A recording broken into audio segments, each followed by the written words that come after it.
एआईडीवाईओ की तरफ से पूरे देश में अखिल भारतीय विरोध दिवस मनाया जा रहा है। इसी कड़ी में दिल्ली राज्य कमेटी ने भी आज जंतर मंतर पर एक प्रोटेस्ट कॉल किया था एआईडीएसओ, एमएसएस और यूटीयूसी के साथ में। लेकिन जो एक माहौल बन रहा है, पुलिस बिल्कुल ही एक शांतिपूर्ण प्रदर्शन को भी अलाउ नहीं कर रही है और जंतर मंतर पर भी आज हमारे जो साथी आए उनको प्रोटेस्ट करने नहीं दिया गया। आप सभी जानते हैं कि सरकार जो अग्निपथ स्कीम लेकर आई है, इसमें कह रही है कि केवल 4 साल के लिए नौजवानों को सेना में भर्ती किया जाएगा। हम सभी जानते हैं कि आज बेरोजगारी की जो स्थिति है बहुत ही भयावह है।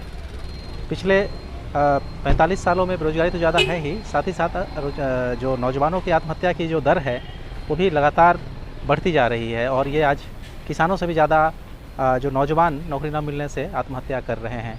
और सरकार का जो ये डिज़ाइन है कि जो जिस तरह से कॉन्ट्रैक्ट सिस्टम और सरकारी सेवाओं को प्राइवेटाइज़ कर रही है, उसी का एक डिज़ाइन यहाँ भी दिखता है ये अग्निपथ स्कीम के ज़रिए।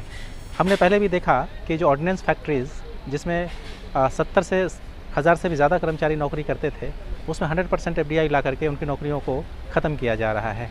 और अब सेना के अंदर भी ये कॉन्ट्रैक्ट सिस्टम पर भर्ती कर रहे हैं 4 साल के लिए और 75% नौजवानों को कह रहे हैं कि वो 4 साल के बाद हटा देंगे। तो उनका भविष्य क्या होगा? साथ ही साथ हम ये भी देख रहे हैं कि रेलवे के अंदर रेलवे को प्राइवेटाइज़ किया जा रहा है, उसके अंदर जो बहुत सारे जो पोस्ट्स हैं उसको फिल नहीं किया जा रहा है। ऐसे ही आप देख लीजिए कि सरकारी संस्थानों का क्या हाल है।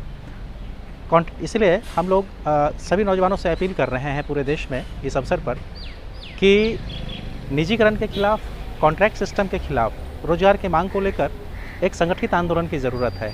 दीर्घ, शांतिपूर्ण और लंबे आंदोलन की ज़रूरत है। सभी नौजवान आंदोलन में आएँ, लेकिन जिस तरह का एक माहौल हम देख रहे हैं कि चारों तरफ बना हुआ है, अभी हम लोग आंदोलन को नुकसान ना पहुंचाएं, बल्कि हम लोग इस तरह से संगठित होकर सही रास्ते में आंदोलन करें। जिस तरह से हमने देखा कि जो किसानों का आंदोलन हमने पिछले 1 साल देखा, दिल्ली के बॉर्डर्स के ऊपर भी किस तरह से किसानों ने एकजुट होकर लंबी लड़ाई लड़ी और सरकार को घुटनों पर ला दिया। इसी तरह से नौजवानों को आज संगठित होकर एकजुट होकर लड़ाई लड़ने की ज़रूरत है और सरकारों को घुटने पर लाने की ज़रूरत है। हम लोग सरकार से ये मांग कर रहे हैं कि जितने भी पोस्ट वैकेंट पड़े हुए हैं, सरकार खुद कह रही है कि 9 लाख पद सरकारी जो संस्थान है उसमें खाली है, ये केंद्र सरकार के। इसके अलावा हर राज्य के अंदर लाखों पद खाली पड़े हैं